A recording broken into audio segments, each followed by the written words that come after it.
All right. Back in the sports barn. Oh boy, these videos are coming fast and furious. Baseball, there's no rest for the weary. Hey, let's hear it. A winning day yesterday. One in a row. We were plus 300. Well, we can't lose them all, I guess, right? Where did we, old business. How did we do yesterday? Let's see. Good in Pittsburgh. Close loss there. Good in Washington.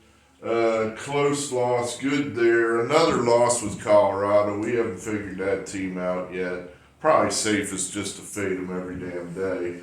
Of course, we faded them yesterday. They win. Go figure. One of the strongest angles we have was what we had with Boston and the Mets. Was it the Mets? No, it was somebody else. I believe it was Miami. It was Boston and Miami that both came in as pretty decent underdogs.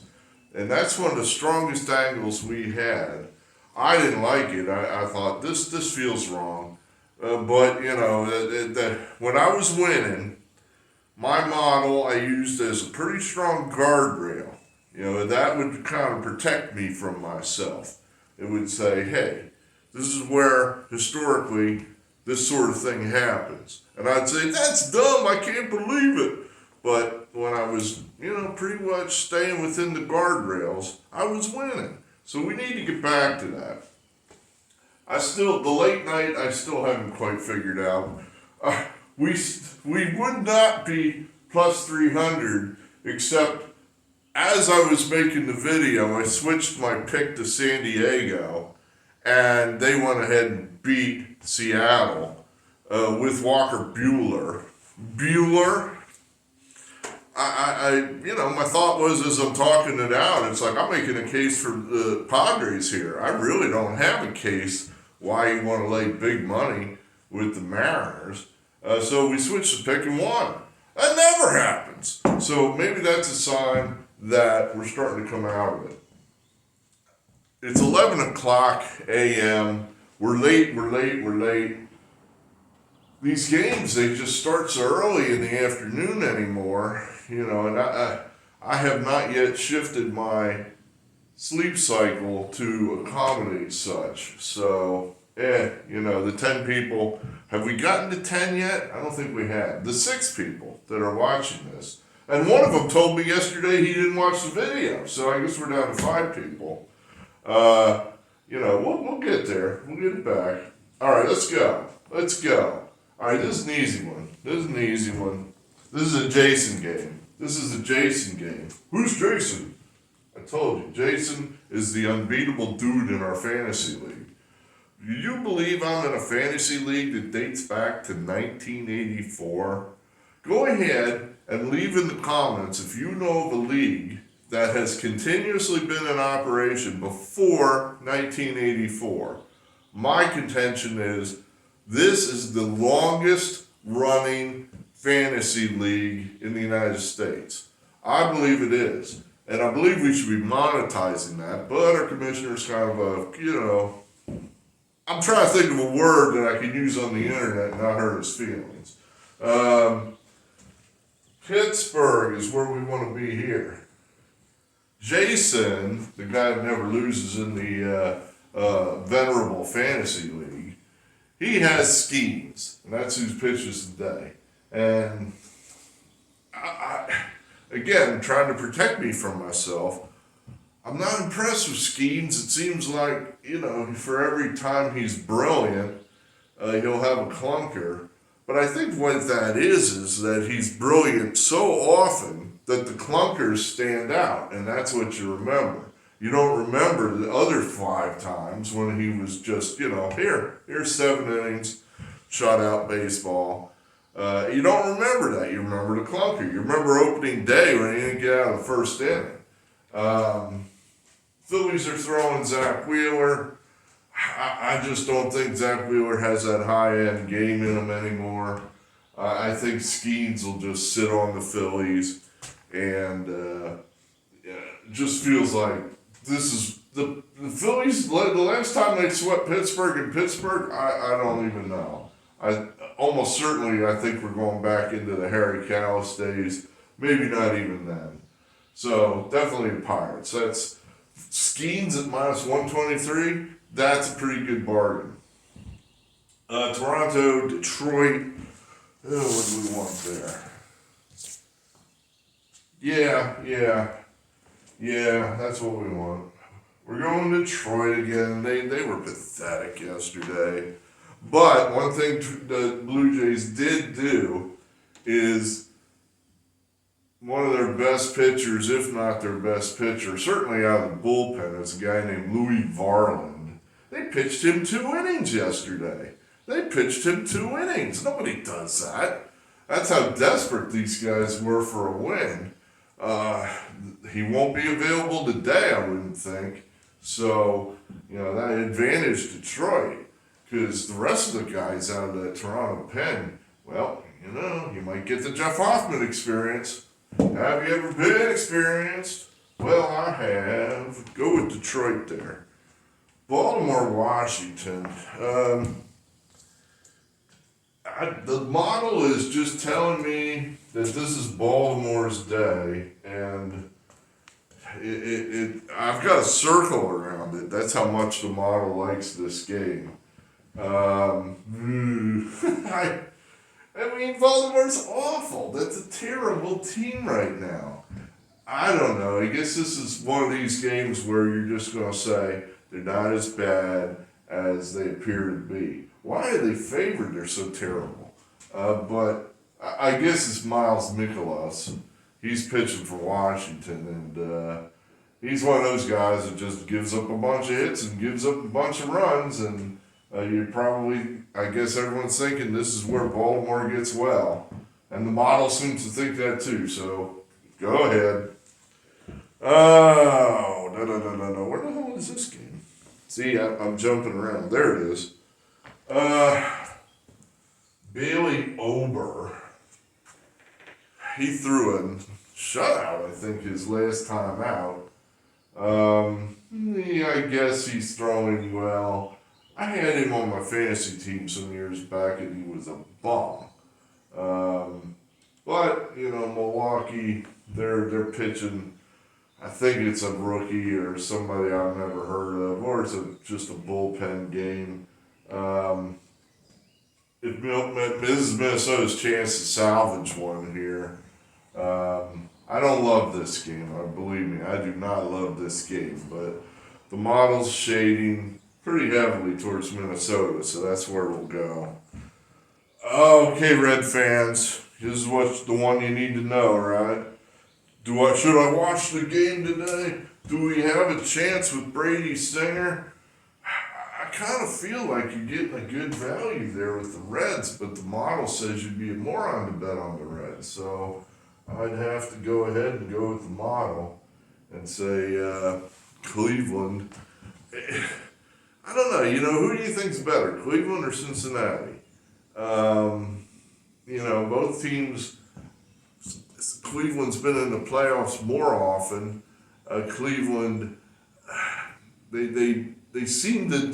Well, I used that line already, but that's a heavy price there. 156. Gavin Williams. I guess we're thinking he's vastly superior to Brady Singer.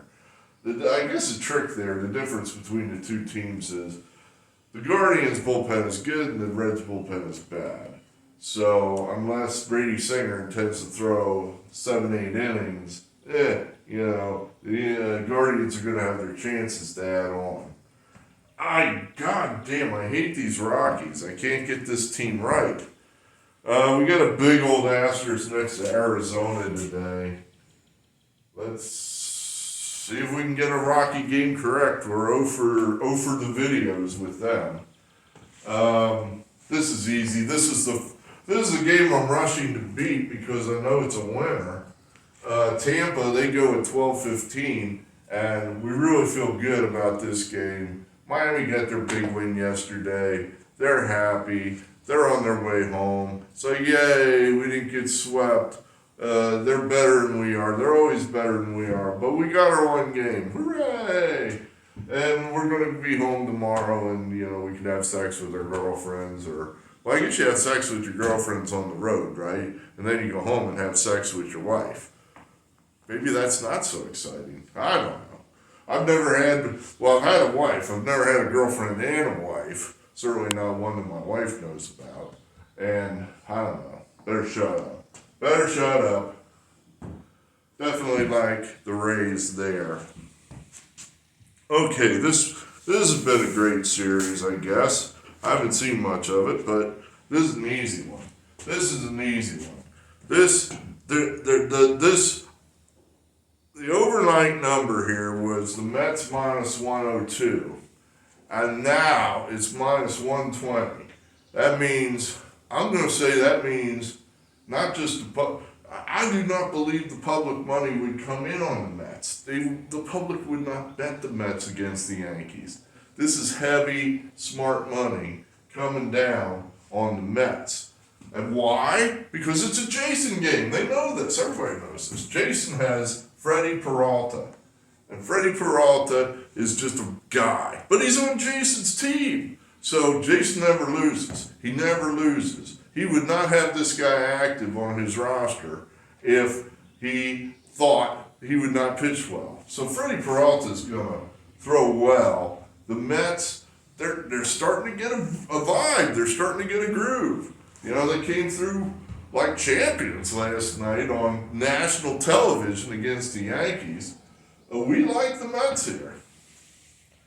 Atlanta, Boston, same theory. A lot of these theories are holding the same, where you got the underdog, they got their game last night, now it's getaway day. Boston's not going to play hard today, or if they do, it ain't going to matter. They're throwing a guy who, God knows what you get, Brian Bello. He's had some just horrible starts this year. Last time out, he faced the Phillies, and he pitched pretty well. He faced them, and I would argue that's more a function of the Phillies are pathetic, and he managed to get some of them out in a row. I think there's a decent chance he's going to get bounced all over Atlanta, and Atlanta win easy. This is an easy one. The Cubs, Davis Martin, I told you, this guy's on my team, and he's the only reason I'm above 500 right now in fantasy baseball. Davis Martin is the greatest pitcher you've never heard of. And he went out and was great again last night. Shut the Cubs right on down. Lots of home runs for the White Sox. Just a big old White Sox party. Well, now you got to turn around and face Eric Fetty. That's who the White Sox are throwing. And I think the Cubs are going to bounce that guy all over Chicago. Colin Ray for the Cubs. He's one of the greatest winners you've never heard of. This guy wins. He's basically a below-average pitcher who has an above-average record.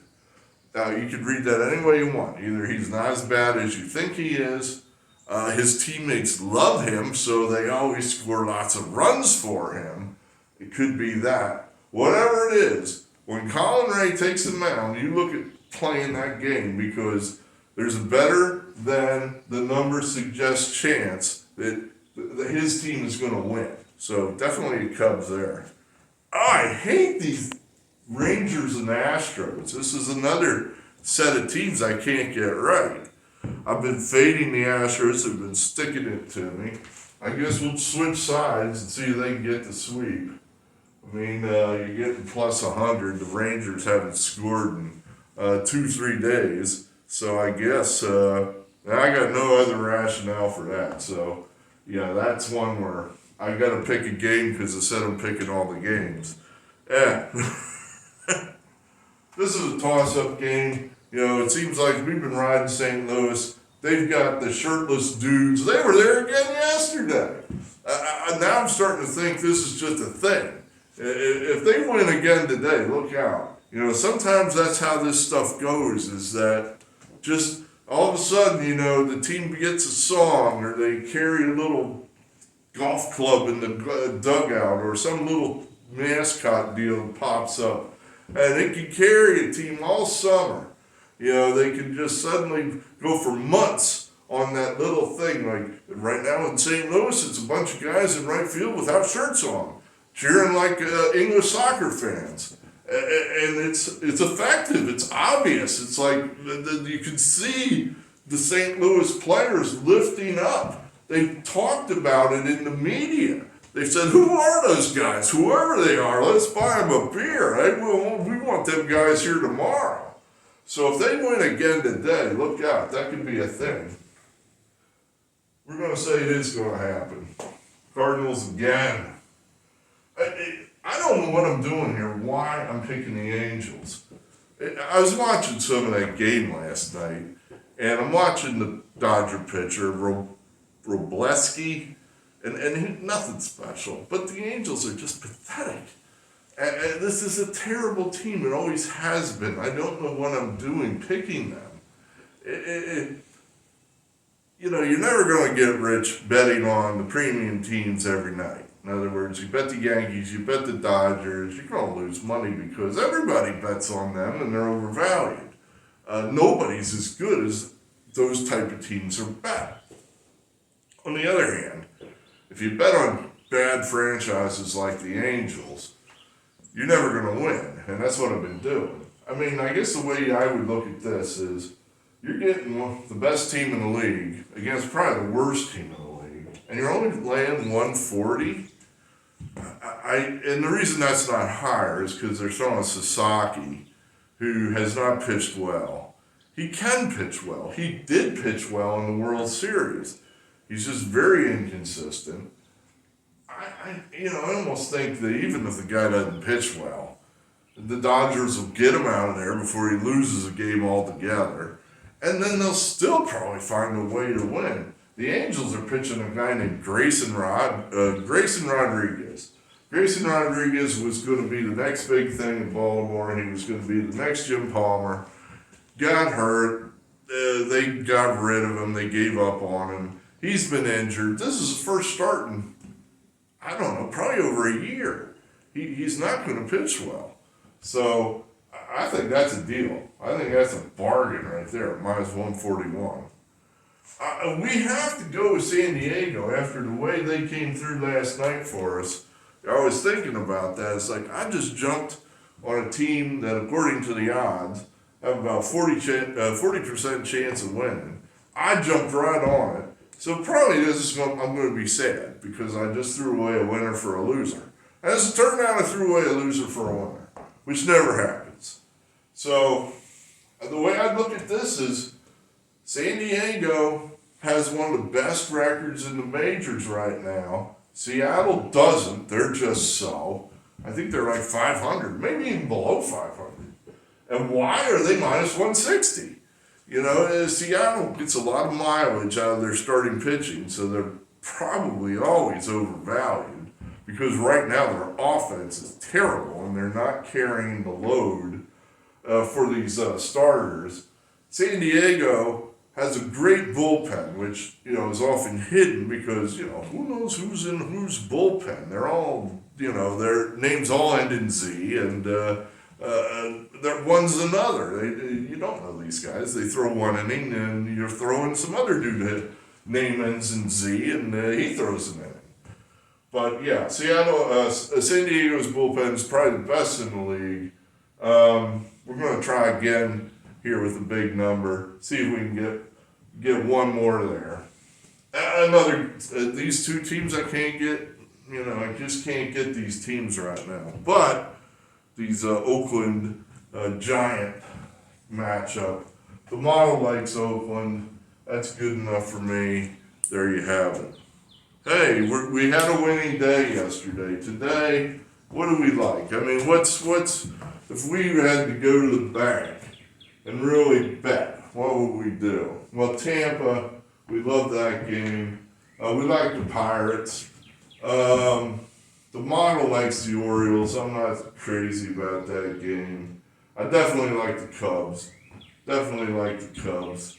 And I think we're getting value here with San Diego. That's a tasty little number there. it's painful when you make a big bet on a favorite at like minus 160, minus 170, and they lose. I mean, that wrecks your whole damn day. It's like you didn't just lose one bet, you lost 1.5 bets. It's hard to think. That's probably why I wouldn't say, oh, Cleveland. Because I think there is a half decent chance the Reds get through there. That's just a hunch. I don't know. But I don't think there's any chance Miami beats Tampa 2 games in a row in that weirdo dome they have there. We feel real good about that. Adjacent game, the Mets here at minus 120. I like that game.